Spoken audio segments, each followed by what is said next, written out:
Oh, yeah. Are you digging this music, Derek? Or Dude, I'm a fan. just you wait, watch. Oh, yeah. Now here we go. Pick it up. It's funky. Woo! It's funky. I got a girl, she's coming down. Doesn't know that I'll be around. Oh, yeah. I was doing some improv on there. Were you impressed? I was. His lyrics were from the heart. Yeah. So I just got all this podcast stuff set up. So I'm like, hey, might as well get some people on it, right? We should start actually using it, right? Do you think that's smart to have people on it instead of me just clowning around and just trying to make a fool out of myself? Dude, I agree. You're like, who's in the office? Yeah. Oh, Derek's out there. Yeah, it was kind of like a pity thing. I guess Derek's the only guy around, so that's why we have you on today, is just because you're the only other option. So sorry, Derek. Just burning the midnight oil out there. So have you ever done a podcast before? No, it's the first. First time. Yeah. Well, right now we're doing a few company spotlights, just trying to get to know some of the people in the company a little bit better. So that's why we have you on today. So how excited are you? Very excited. I've been preparing for this for a few nights now.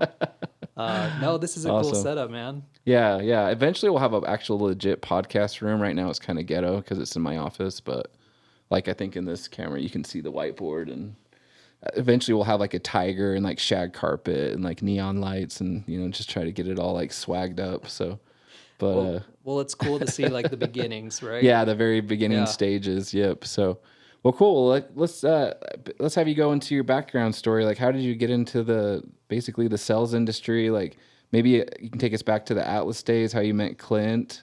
Yeah. Clint, Clint's one of the founders of Embark, and how you eventually got to where you're at right now. Yeah, definitely. So I knew Clint before the Atlas days. So we actually grew up in the same town. Played some baseball together growing up. Nice. Yeah, a lot of summer baseball. How's Clint at playing baseball? Is he any good? Or? Yeah, he's a beast. Yeah, Really? He was always batting cleanup. Who would have known? Who would have known? Led the team in RBIs, all that good stuff. But That's cool. So grew up playing baseball with him, and then kind of like a lot of people, just getting home from a mission. Cool. Need some money, and I had some buddies that had signed up to do some door-to-door sales. Nice. And I got started with Atlas, selling Dish Network. Cool. Yeah. What year was that? I want to say the first summer was 2005. 2005. Yeah. Is that what the year Clint started as well? Or? I think Clint was either 2005 or 2006. Okay, so about the same time Clint started. Yeah, same time frame, yeah. Nice. Went out to Des Moines, Iowa. Yeah, Midwest. It's always been my favorite area to sell in. Yep. Went out with about, I don't know, I think there was like 20 to 30 of us out there. Yeah. A lot of first-year reps.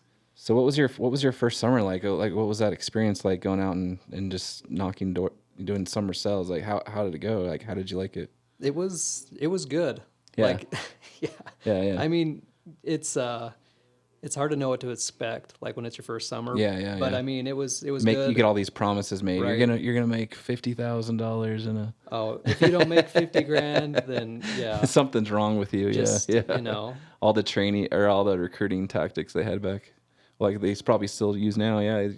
Don't work at McDonald's. You're gonna You got to go out there and crush it. Yeah. Right. Now getting these free dinners at like Ruby Tuesdays or Chili's, you're like, man, these guys are making it. And they're driving these nice cars and Yeah. But it was a good experience. A lot of good learning experiences out there, and just meet a lot of cool people too. Yeah. A lot of friendships that people that I still talk to today.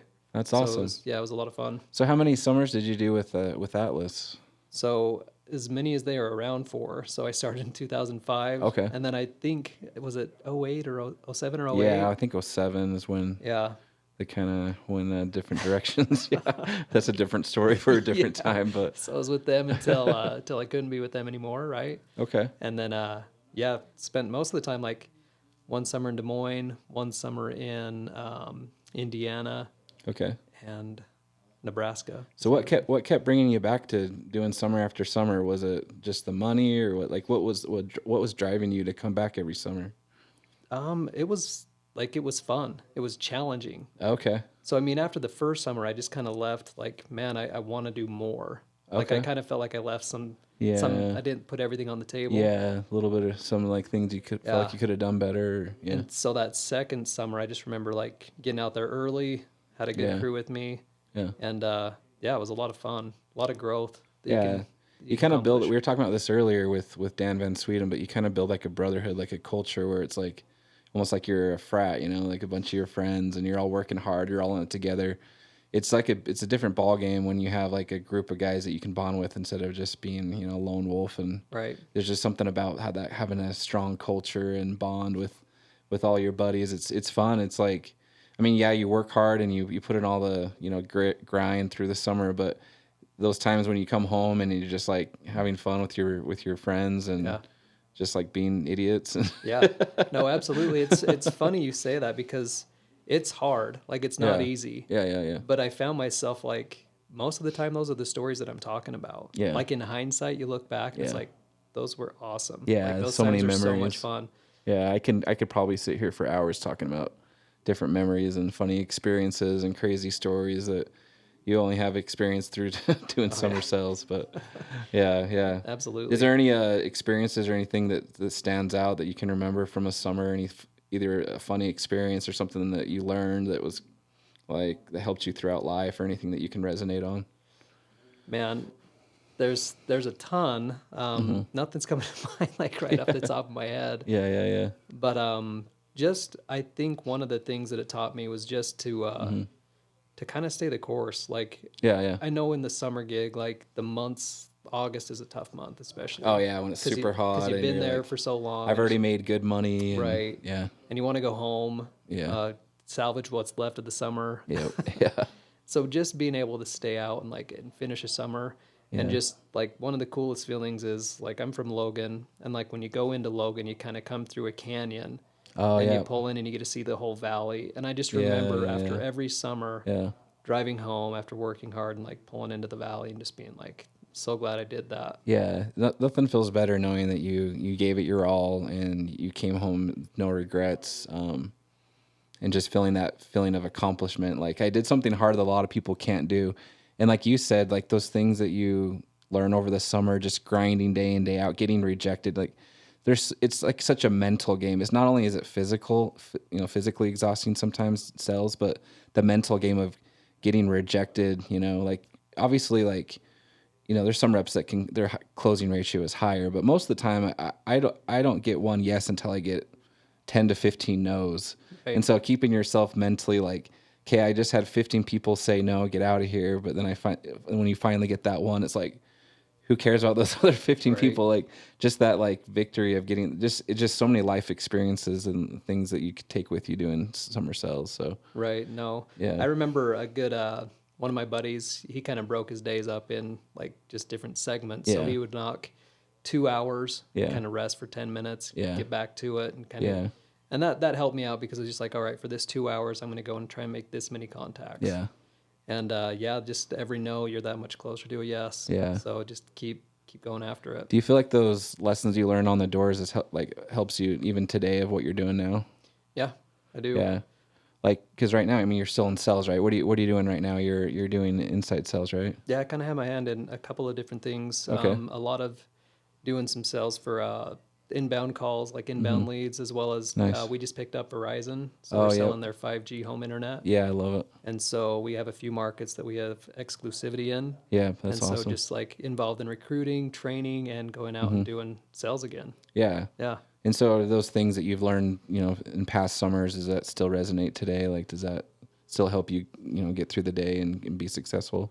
Yeah, absolutely. Just trying to trust the process. Yeah, for sure. Yep. Because you got to get out to, like, you don't know what you don't know until you go out and you actually try it. I think it's definitely like a numbers game in this. A lot of reps will get discouraged if they haven't gotten a sell after an hour or two, but just knowing that it's a numbers game. The longer you got your fishing rod, you're pulling the water, the more likely you're going to catch something, right? So it's just keeping mentally focused. And I like how you said how you broke up the day in like segments, or someone you sold with did that, or did you do that? So that was Casey would always tell me that. He's like, he would just kind of work just different periods of the day. Yeah. But it is true, like, you kind of keep track of how many contacts you're making in a day. And like when I was started, like it was just a line sheet of paper with a house number next to it. Yeah.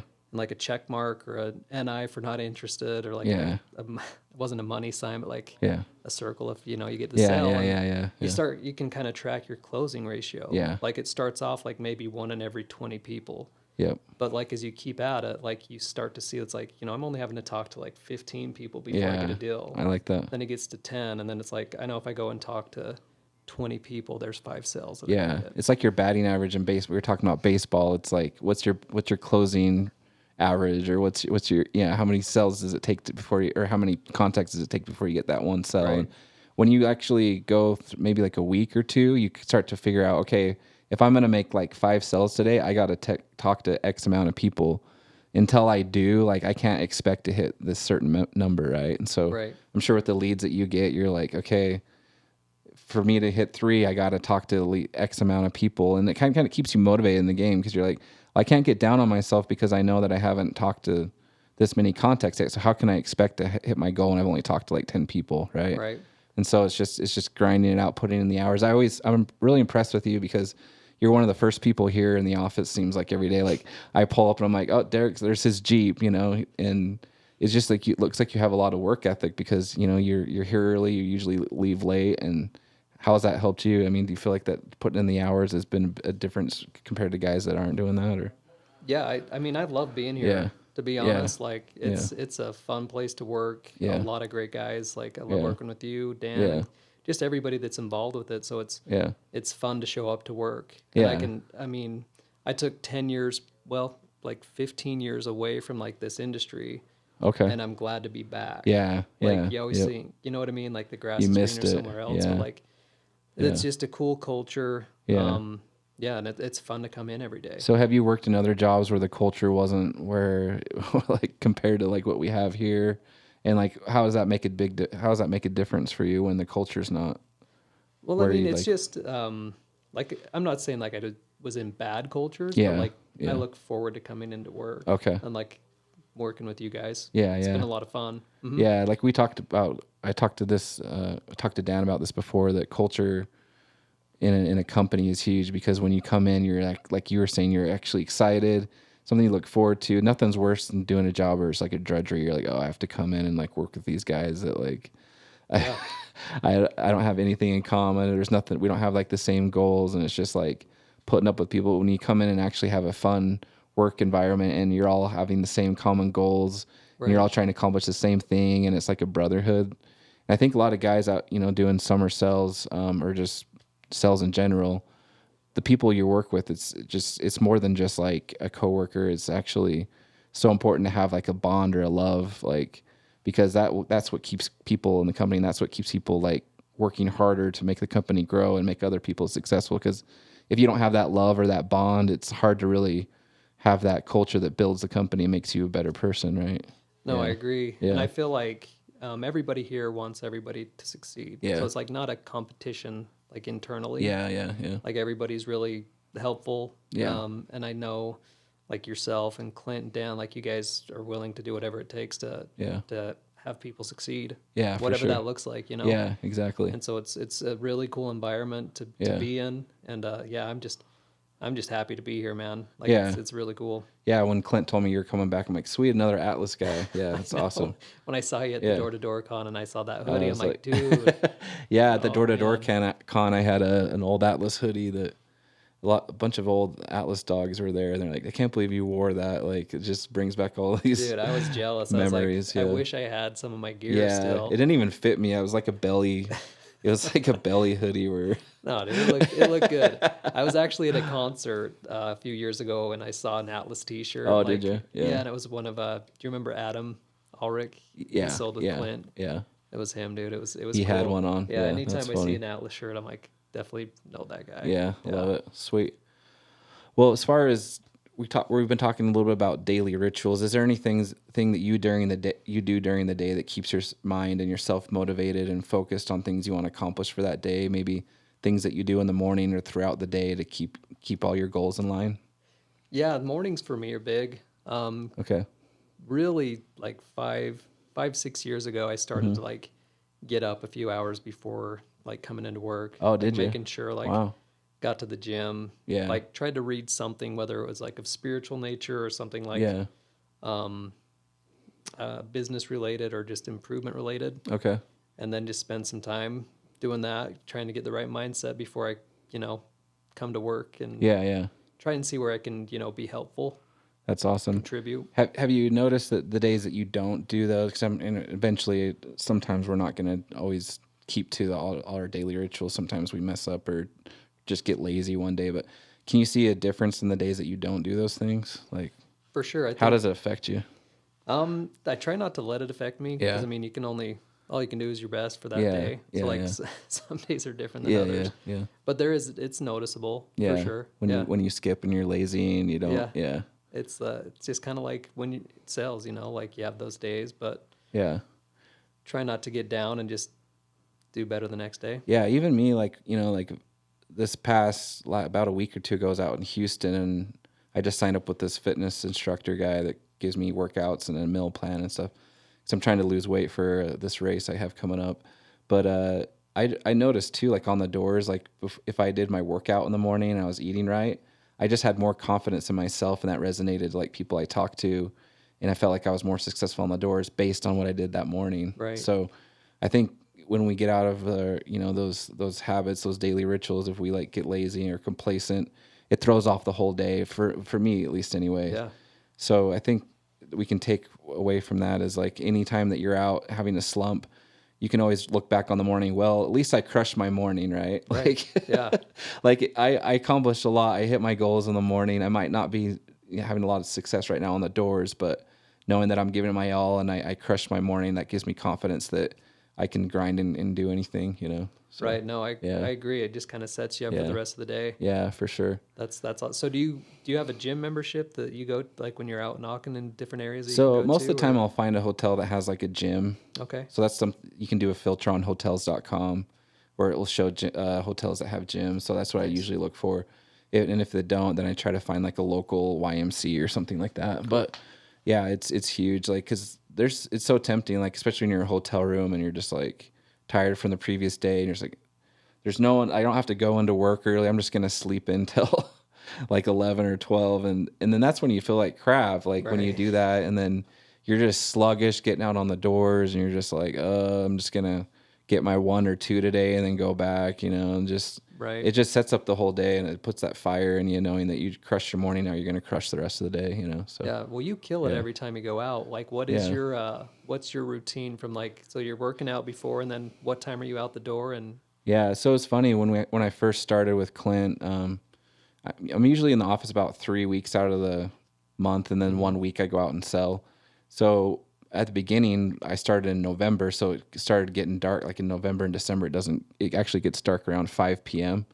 So if I get out on the doors at like 1, like normal reps do during the summer, I only have like 4 hours, Yeah. right? And a lot of times, like the mindset is like, oh, no one gets home from work until 5, so you're pretty much just spinning your wheels if you get out too early. And I learned that that's definitely far from the truth. Like I was getting out on the doors like at 9:30, 10. So I'd do my workout. I'd actually have, like you said, have like something spiritual to read, or like I'd listen to like an Audible book on tape or book on, you don't call it book on tape, but I'll still call it book on tape from because the I'm same old. era. I got Yeah. it. So I'll still I get call it. it book on tape, but I'll listen to some, Audible, like sales book when I'm driving out to area, or sometimes I'll just put on classical music.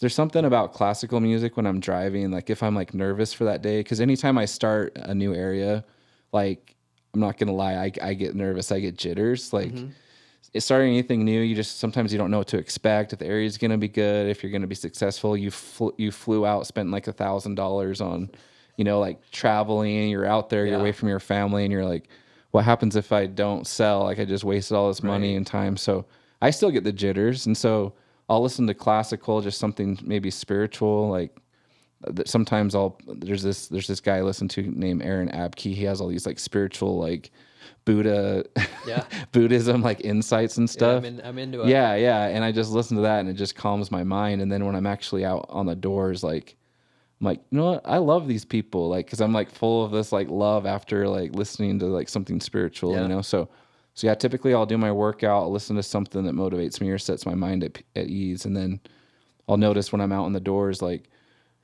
I kind of have more of a love for myself. And so I can actually love people more. Cause I think if you don't love yourself or like who you are, it's hard to like love other people and want to help other people out. Right. I think that we're just selfish that way.